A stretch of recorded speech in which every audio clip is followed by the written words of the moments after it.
So we mentioned this is the first time we've ever done the Rich Eisen show on a day that our coordinating producer, Mike Hoskins, celebrates a Buffalo Sabres playoff victory. It's not happened in the 11-plus year history of this program because the Sabres haven't made the playoffs since we've been on there, let alone had a playoff victory. So congratulations to him. That's the thrill of victory that we love. That's why we follow sports, the thrill of that victory. Look at those fans going nuts, banging the glass, going nuts for the victory over the Boston Bruins. They've been waiting for this moment in Western New York. We even have video of them celebrating outside, going crazy, knocking over stanchions and stuff like that because they are just flipping out. They are wigging out. Wings are up. Look at the rain, or is that heavy? Or is that a wintry mix? That's a wintry mix. That's a wintry mix, man. And look at them in the mix. Weatherman can tell you. Oh, no, but look at them. They're get up.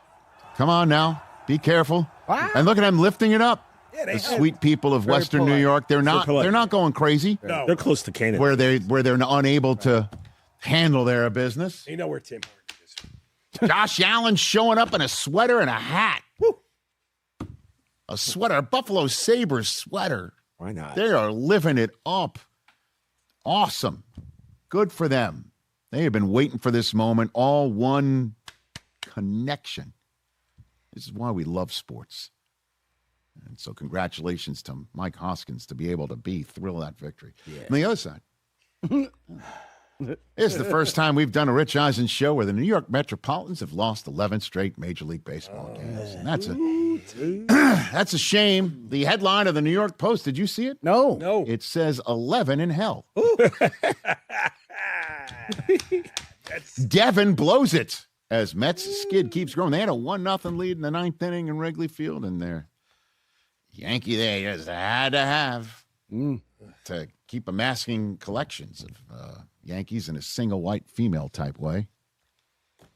Devin Williams blew it, and they lost in extras. That's 11 in a row. Man. Yeah, longest since 04. Mets' longest lifetime losing streak, 17. Man. So there's still a ways to go. Well, go for it then. Yeah. What are we going for? Break records. Yeah, huh? Lose 18 in a row. It don't matter to me no more. Why? Are you out? Are we signing a piece of paper? Are you doing it? Is this happening? Oh, no, he's not. Yes. That's not a Dodger uniform. Yes. Welcome to the party, TJ. Oh, O'Shea. Are you serious? Is this happening? I mean, this is a legitimate jersey, yeah. I know that. Did O'Shea Jackson Jr. give this to you? No. I went to then I got to tell you the story. You did this yourself? No, it was at a birthday party. Everyone got a Dodger jersey a couple years ago. Go. So okay, so had it. So are we doing this? Ready? I mean, not today. Are we doing this? Where? No, he just put it on. We need to get literally. one. He literally laid it across his chest, across his heart. We got to get one made. You will be so much more happy. Get one made. Oh my goodness Trust gracious! me, you don't even have to pay attention. There's a Dodger certificate for you to sign. Yeah. Oh yeah. Oh, that. Yeah. Let's do it. I don't know. Come on over. I'm disgustingly loyal is the problem. Nah, don't do it. To the Met. What have the Mets ever done for you? That's 7-15. I mean, We just won. Is that updated with us winning today? Oh, Okay, great. it is. Great. Thank you. 9-13. 7-15. Is that right? Are we sure? Yeah, it's a good 4 games behind the Yankees who are coming into Fenway Park on Tuesday. Yeah, big week. Are we sure that record's correct? Let me It go. is 7-15. It used Might to be be. worse. Well, I mean, it's easy. You could do the math. It used to be 7-4. 7-4. Yeah. Because I was in Or Vegas. 7-15. I wasn't really paying attention. That's 11 straight New York Metropolitan losses. No math in Vegas. I went back when we were in summer camp, and I was, wise enough to be a Yankee fan at age 7. We used to sing "Meet the Mets" to beat the Mets. Oh yeah, beat the Mets. Beat the Mets. Come on out and beat the Mets. Beat the Mets. Oh, this is just Have you beat us? positively delightful. What? I mean, It's great. Yeah, so you lost 17 during the Mets' first year, 1962. Oh, A 15-game losing streak in 63 the next year. I'm curious about more history. And 82, a 13-game losing streak in 1980. Wow. 12-game losing streak in 2002. Okay. And lost 11 straight in 04. All right. take So the that's over. the most. So it's been 22 years. Yeah. Can I take the over? Man, to have a season-destroying 11-game losing streak before it's even, 420, which I think a whoopie pie goes down well with TJ Plus in a day like today. Sir, on 420. Just saying. Mr. Met chocolate whoopie pie might just go down quickly. 1 or 2 bites and you're through it. Look, we're only a few games under 500. Oh man. Couple games. Is Sarah Tiana over the moon right now with the Braves performing as well as they are, and the Phillies and the Mets just absolutely, doing something to the bed that can't be mentioned, and winning the series capping the series win last night. She just against the Phillies. Oh my goodness gracious! Yeah, how about that? I hate the Braves so much. I love talking baseball. I love talking baseball. I do. I'm sorry. It's just great. What do we find? It's like the Braves, the Eagles, Lakers. Okay. When the Mets take the field next, Todd, which is going to be at Citi Field on Tuesday against the Minnesota Twins, that's going to be 2 weeks since they won a baseball game. So they've got an off day now to stew about this and figure out how to turn things around. But it doesn't get any better for the Mets today. No, it doesn't. In a long time. 2 weeks is a long time. Long time. Between wins. April the 7th, the last time they won. And look, I mentioned this yesterday. Not that it makes it any difference. It's just a point of reference. I was on that 2004 team that lost 11 in a row. And as I said, the big difference here is that team didn't have the expectations this one does. And even in that, we thought we're going to find a way to win tomorrow. You've got to come back out and battle tomorrow. We're going to find, the solution. And this team has got to be, I think, fighting through that same kind of thing, but scratching their head again at the same time, because, we can look at all the different things day in and day out, and we've said things ad nauseum to this point of like, what do you do? How do you approach it? What are we seeing? The reality is they had an opportunity to win a game today that got away from them again, and it's just different ways every day that are finding ways to lose. And that's when you scratch your head and be like, how are we going to get through this? Because today I thought they had the opportunity, and some of the things that you feel like, wow, that didn't go right. Conforto, the guy that comes up and gets the big hit.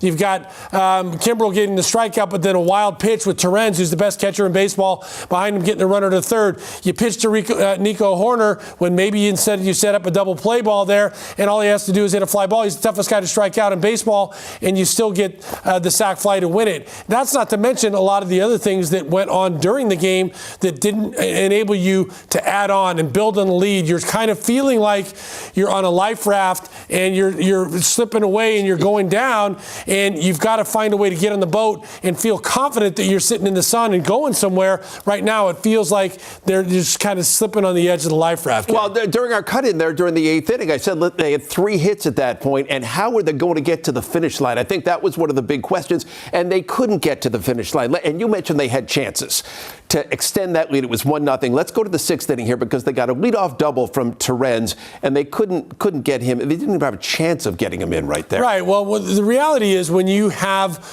when you're going through a struggle like this, you have to find a way to take advantage of the few opportunities that you have, because as soon as you don't, then you're like, darn, here we go again. In that 6th inning, Terrence leads off with a double. Carson Benz had a good at-bat to get him to third base, and then Bichette weakly grounds to shortstop, and Dansby played him in a perfect position where he was deep enough that he could make the play, but not that you could score on contact. And then Lindor goes down swinging right there to end the threat. And look, that's one of a number of different things that we've seen over the course of this losing streak. It's just that every day the losing streak compounds, those types of things get magnified. And it's the lack of being able to get the big hit, the lack of being able to prevent the big run. And those things start to make you feel like, hey, what's going on? How is it gonna, how is it gonna end today? And I've mentioned this before, and this is, like I say, this is a disclaimer that I don't think this Mets team is a losing team. I think this is a team that has the potential to turn this thing around. They've got to do it quickly, but I know as a player, there's times where you feel like winning teams, winners find a way to win, losing teams find a way to lose. And when you're on that other side of it, where you're doubting yourself and you're looking at the little things that went wrong and the little things that you could have done better, and then it comes to another loss, that makes it more difficult every day to get back up, go back out, have confidence when you battle the next day. All right, so I've got to follow up on what you said there, right? You don't think this is a losing team, and they're projected to be a playoff team this year, but by the numbers, these 11 consecutive defeats. It is very difficult when you look at teams that go through this kind of a losing streak in the month of April. The percentages are not on your side that you're going to be a playoff team. I know it's very early, the 19th of April, but the numbers are not on your side. So I guess it does beg the question, could this potentially be who this team is? And again, I know Juan Soto isn't here right now, but he's one guy. What do you think? Look, I think it's a question that people have to ask at this point, Gary. And I think that's, if you look around baseball, there's nobody looking at what's going on with the Mets not being a little confused by it. Because I think even with the departure of the guys that had been here before, the core that left, there was a lot of speculation during the offseason as to what David Stearns and this team was going to do to make up for that. And the predominant, the predominant feeling around baseball through the pundits and through the experts was that the Mets have done a very good job, and they were picked number 3 going into this season to win the World Series behind like the Dodgers and the Braves, right? And those two teams are excelling right now, as we've seen. So this is not what was expected out of this team. This is a surprise, Gary, and that's why I say this is not the team that I think this team is. I think right now you're seeing a combination of things that have made this, bad little run even worse, and that's Juan Soto being out of the lineup certainly is a big factor. Francisco Lindor off to the slow start, so you're getting all the slow lack of offense early in the season. Vientos and Beatty, I've mentioned this a number of different times, I think were guys that I and the rest of baseball considered guys that were bona fide big leaguers that had really established themselves over the last couple of years, that were going to be in the middle of that lineup and be run producers for this team that you didn't necessarily have to worry about. There's going to be ups and downs for every guy that's still kind of getting their footing, but I think those were guys you didn't have to worry about. So what were the question marks? How is Polanco going to be? Well, he's been non-existent so far. How is Robert going to be? He's been good so far. How's Simeon going to be? Well, he's been as advertised on defense and as advertised on offense right now. So you look through I'm going through all of these things, and you haven't got the production out of the team that you would expect. Not even if you're being optimistic in looking at this team, you haven't got the production that you would expect out of this team. And I think it's a matter of time before it starts to come. Great headline here on the Mets from Tim Britton. This week in Mets, the Mets have 10 days to save their season. Tim, senior writer at The Athletic, joining us right now to explain this one. Tim, thanks for joining us. And let's start with the headliner. What do you have for us? Yeah, I mean, obviously it's an 11-game losing streak. It's the Mets' longest since 2004. They're 7-15. You can be 7-15 and still win 85, 86 games, win 90 games. You can be the 1914 Boston Braves or whatever it was, who won the World Series despite starting 4-18. But I think their next 9 games, this homestand over the next 10 days, you've got the Twins coming to town. You've got the Colorado Rockies this weekend and the Nationals at the start of next week. That's 9 games in 10 days against teams you should beat. And if you want to get off the mat here, this is the homestand to do it. This is the homestand to go 6-3 on and get yourself back to 13-18, which is like a reasonable point to be, and perhaps make a playoff run. But if they have a losing homestand, they go 4-5 or 3-6, and you're looking at a 10-21 record. That there's not a lot of success stories that start 10-21. It's the classic. You can't win a World Series in April, but you can lose your shot at one. And 10-21 would be a way to start that. But does it matter who they're playing when they don't score any runs at all? It doesn't. I mean, they've lost 11 games in a row, and they've scored 20 runs in the 11 games, or it's some crazy. I don't know the exact number. I have it. It's 1.7 runs per game. 19 okay. runs. Yeah, I was close then. So I knew it was. I knew it was low. You give him extra credit. I actually gave him a run. Six of those came in one game. So it's 13 runs in the other 10 games. Look, if you're looking at the opponent, like Colorado and Washington don't have great pitching staffs. Maybe you do something against them. The main thing is you've got Juan Soto perhaps coming back as soon as Tuesday. That will give the lineup a much needed lift. Basically, I mean, you look at their numbers over these 11 games, they're hitting 200 as a team. And if you watch the games, that feels high. Like they're going 1, 2, 3, inning after inning. This fan base is used to complaining about not coming through with runners in scoring position. That's been an issue for the Mets at times over the last several of years. They're not giving themselves chances with runners in scoring position on a consistent basis. And that's what's really, you've got Lindor and Bichette having a really, really hard start to the year. Polanco's on the injured list. Luis Robert had a nice first week, but had a 4 for 31 over the last week. Outside of MJ Melendez, who went 5 for 14 over the last 4 days. I mean, that's been their offense, basically. They keep scoring 1 or 2 runs every night, and that puts so much pressure on a pitching staff that, has done okay at times, but, can't make any mistakes and has made too many of them over the last week and a half.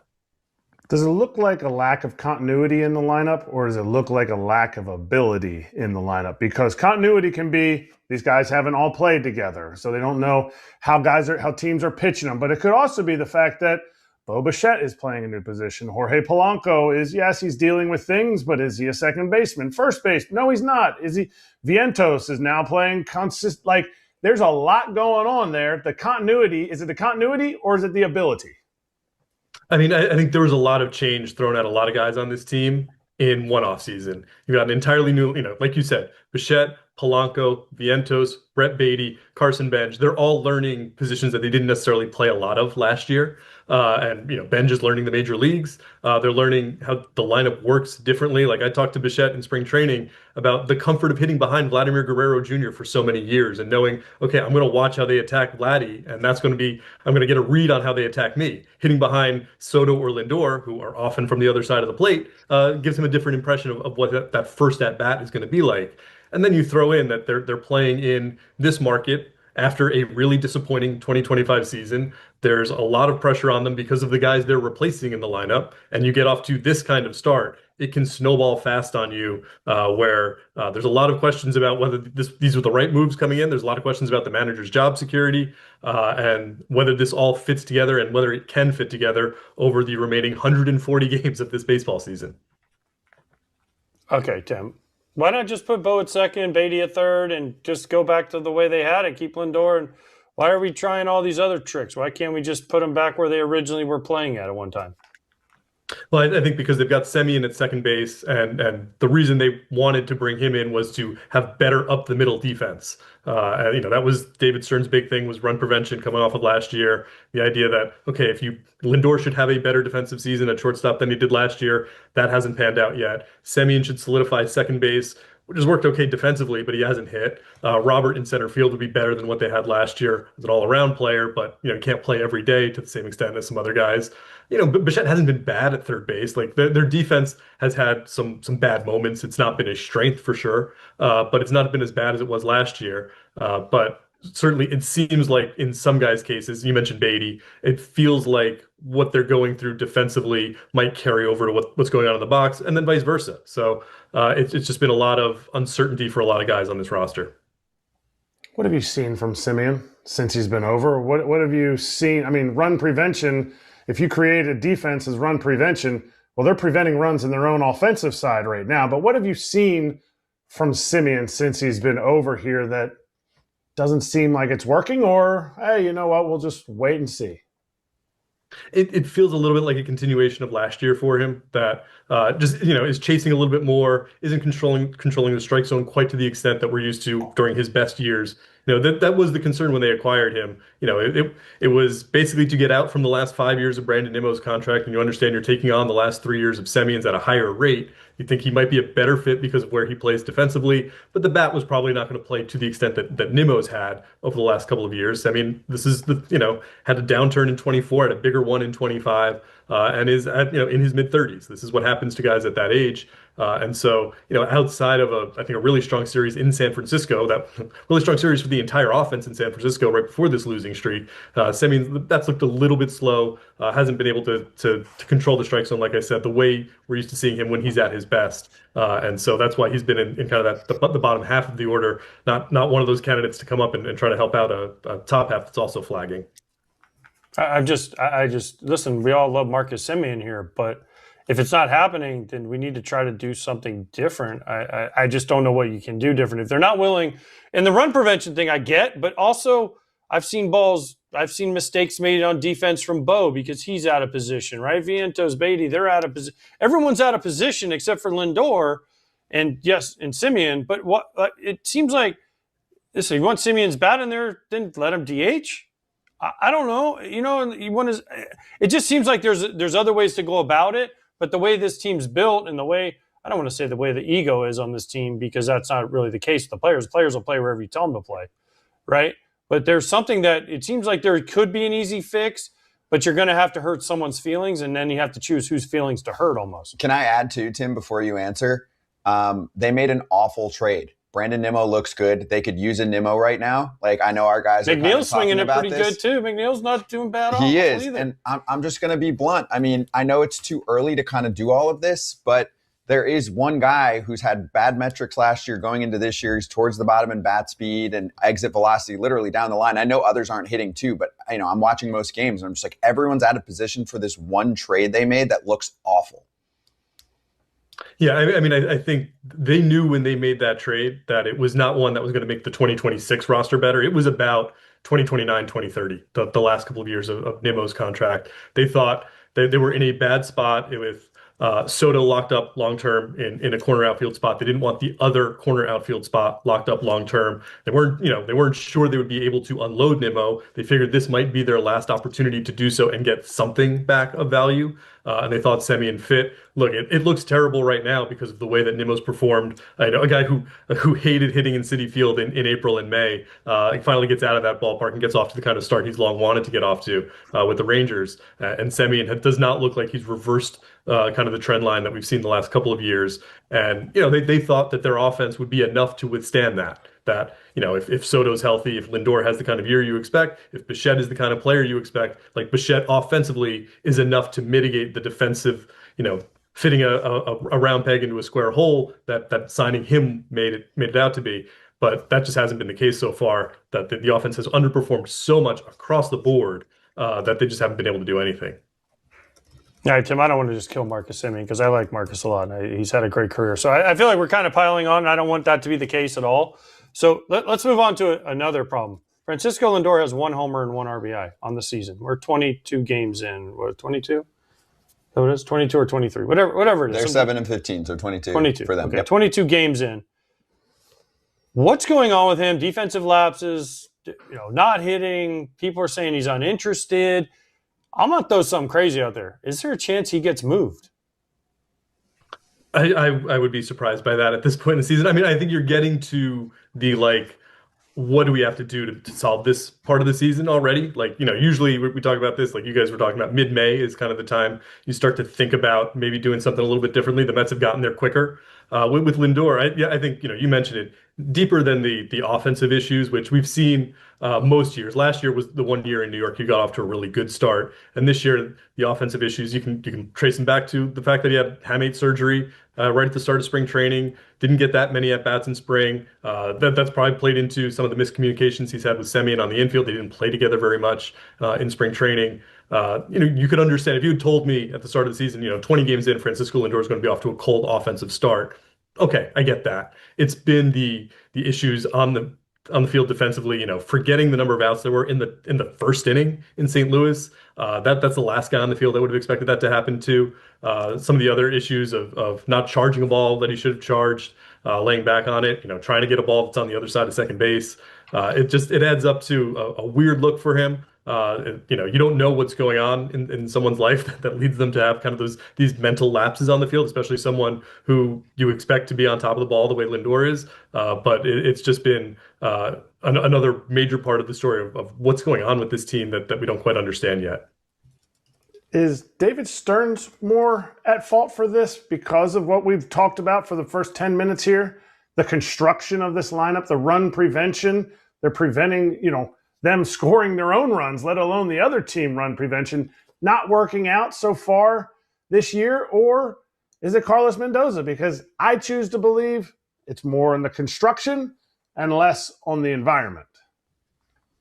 Yeah, I think when you look at a roster that is underperforming as comprehensively as this one, I don't know what button there is that Mendoza can push to change it. I think, if you're thinking about Mendoza's job security, you go back to the middle of last season and when they started that spiral down, whether it was the one in June or the bigger one in August and September, why wasn't he able to stop that the way that he had been able to turn it around in 2024 when they got off to a bad start? Why wasn't he able to generate the same kind of turnaround? And then you look at it this year, is he the guy we want to try to do that again? I think that's the question you have to answer with Mendoza.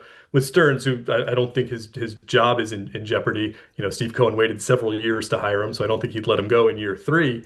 But I think it is very legitimate to question whether the roster construction decisions that he made in the offseason were wise. That the Nimmo trade has not looked good. The decision to sign Jorge Polanco over some other first base options has not looked good. The decision to kind of sacrifice durability of your position player core for a group that has a lot more health question marks has not looked good.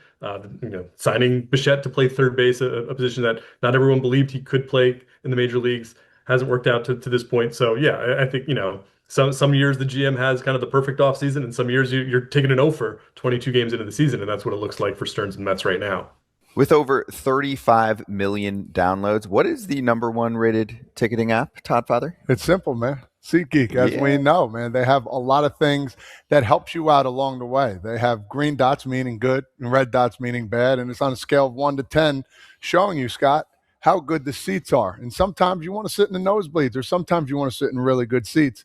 And Scott, you know the code, right? Yeah, I do. And also I know that you always like a good deal. Always. So SeatGeek helps you out all the time with that. They also help you out with the exclusive FT code, which is Territory 10 for 10% off your next set of tickets at SeatGeek. That's 10% off any tickets with promo code TERRITORY10. Make sure you click the link in the description to download the app, and you can have that code automatically added to your account so that you can use it later.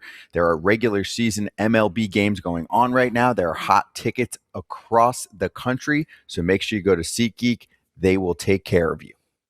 Let's not forget some of the pitching decisions haven't worked out well. So, I mean, they're allergic to long-term deals with some of their pitchers. The Frankie Montas, the Sean Manaea, we love Sean Manaea, but that hasn't worked out since he re-signed. So there's been some, short-term pitching decisions that haven't exactly worked for David Stearns and the Mets either. So, it's kind of like everything has gone wrong at once, and I don't want to blame Mendy. We love Mendy, so I don't want to blame Mendy at all. And it's not his fault. He's doing the best he can with what he's given. And you can look at any manager and say, "Oh, he made this wrong decision. He made this wrong decision." Everyone, it's the job of a manager to accept those. But I hit on Lindor a little bit earlier. Once Soto went out, they won the first 3 games, and they've lost 11 in a row since Soto went out. Is there any truth to the stuff about Soto and Lindor? And I don't want to get into the rumor mill, but is there any truth to that? Because it keeps coming up and on Twitter and in other places, they didn't hug each other perfectly on opening day, and their lockers are on opposite ends of the clubhouse. Is there anything to this that Mets fans should be worried about? I think, my colleague Will Salmon and I reported on this at the end of last year that it's taken a little while for those personalities to mesh, some people wondered, is this going to be Lindor's team or Soto's team? And other people in the organization said it's got to be both. Like, it's got to work that way. You can't it's not one guy taking over. It's their personalities coming together and meshing a little bit better. That takes time to happen organically. And people thought that was happening when Soto got comfortable the second half of last year. People thought, he was in a better place. Lindor was in a better place. They didn't think it was going to be any issue going forward. It was interesting to be there on opening day and see that they had moved Soto's locker from across the door from Lindor to all the way on the other side of the room. There are some other things that go into that service time. You acquire Marcus Semien. It makes sense to put Semien near Lindor. It makes sense to have Soto on the other, kind of anchoring the other side of the room with Luis Robert, who we wanted to locker next to.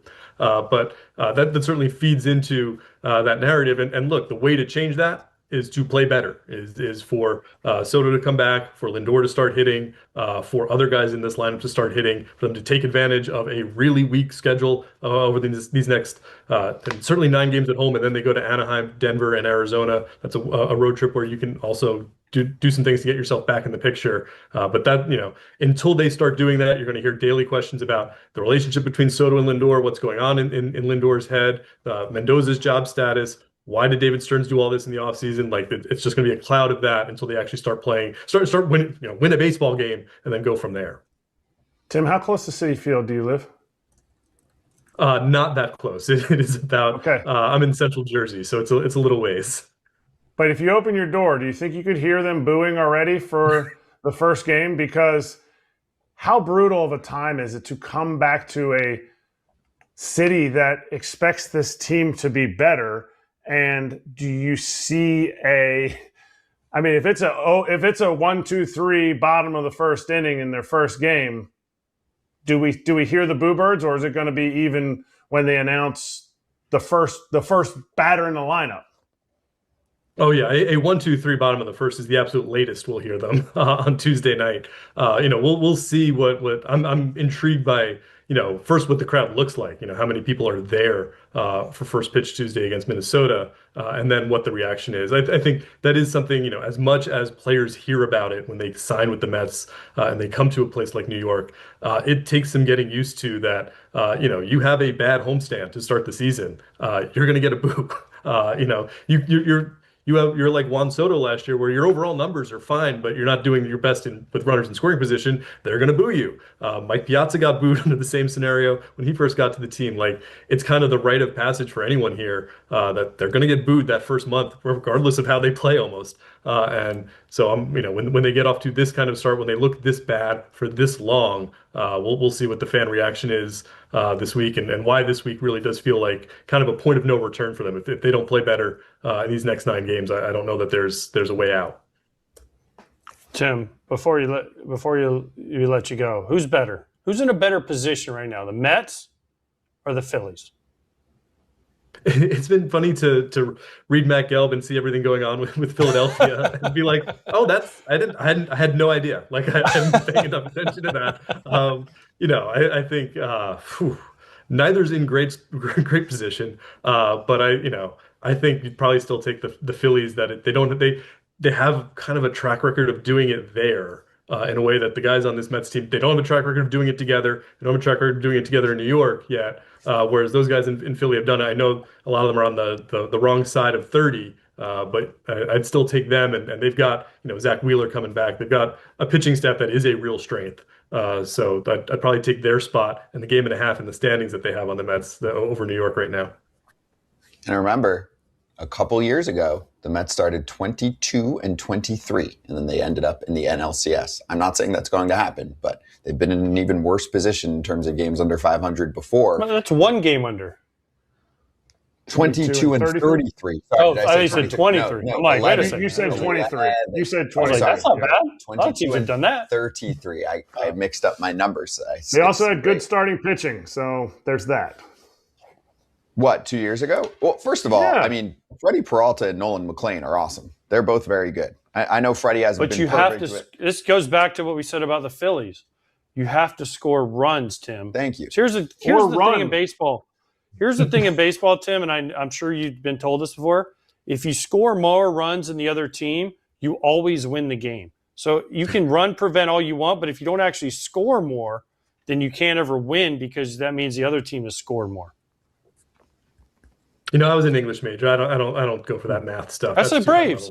The Braves had the best ERA and the most hits and most runs scored. So you know why they're in first place? Because they score more runs and they give up the least amount of runs. So it was like, wow, I wonder why they're doing well. Tim, it's 420. AJ's on a different level right now. He's really able to think differently. That's right. Hey, do you think that fans and just the general public are highlighting, a move from the latest loss and saying, okay, well, that's it. That's the final straw for the manager. The reason I bring this up is, we're talking about Carlos Mendoza. I think we've all been clear on this show that we don't think that this start is his fault. The roster construction is very confusing to me. You even have the host of the Cubs post-game show after the game yesterday, Cole Wright, his name is, who does a nice job on there. He said, I think Carlos Mendoza may want to update that LinkedIn page. Former major league manager, not great at managing late game situations. That's what the update may look like. So can you take us through what happened with the Nico Horner decision, and then also the bigger picture of how Mendy has managed late game situations in the past few years? Because I've never looked at them and thought, you know what the problem is? They're not doing the right things late in games. Yeah, so it's bottom of the 10th yesterday, 1-1 game. Craig Kimbrell throws the wild pitch that moves Pete Crow Armstrong as the bonus runner to third. He strikes out Dansby Swanson. And then you've got Nico Horner coming up, runner on third, 1 out.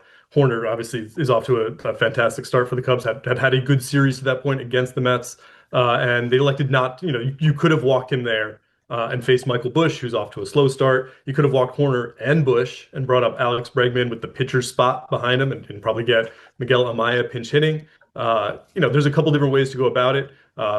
Most people think, you walk Hoerner, you set up the double play. Mendoza said post game that if we walk Hoerner, he's stealing second base right away. We're not getting a double play out of that. You're in a similar spot. You've just got Kimbrel against the lefty in Busch. I'm saying if you walk the bases loaded, you've got Kimbrel with the bases loaded, not necessarily the control pitcher you want in a situation like that. I probably would have walked Hoerner, but I understand where Mendoza's coming from. And to the broader point, there's never been a time where we've talked to Mendoza about late game moves and he has sounded like he was not prepared for them. He always has a really detailed answer for why he wanted to do something this way versus that way. So I don't think it's the minutia of late game decision making or how he's handled the pitching staff. The bullpen has been the bullpen coming into the season wasn't really configured flexibly for him, especially once Sean Manaea went there out of the rotation. So I think there's been some issues there, but not a lot of great options for him to go to. So I'm with you. I don't think it's really late game management. I think, like I mentioned earlier, the question you ask about Mendoza is, why wasn't he able to stop that skid last year? What was missing from that team last year? And why does it still seem to be missing with so many different people this year? With so many different coaches this year, we haven't talked about the coaching staff is almost entirely new as well. It's tough for all that to gel in 22 games. It took, like you mentioned, 55 of them in 2024 before they were able to turn it around. But they're in a bit of a more urgent straits right now to start the year.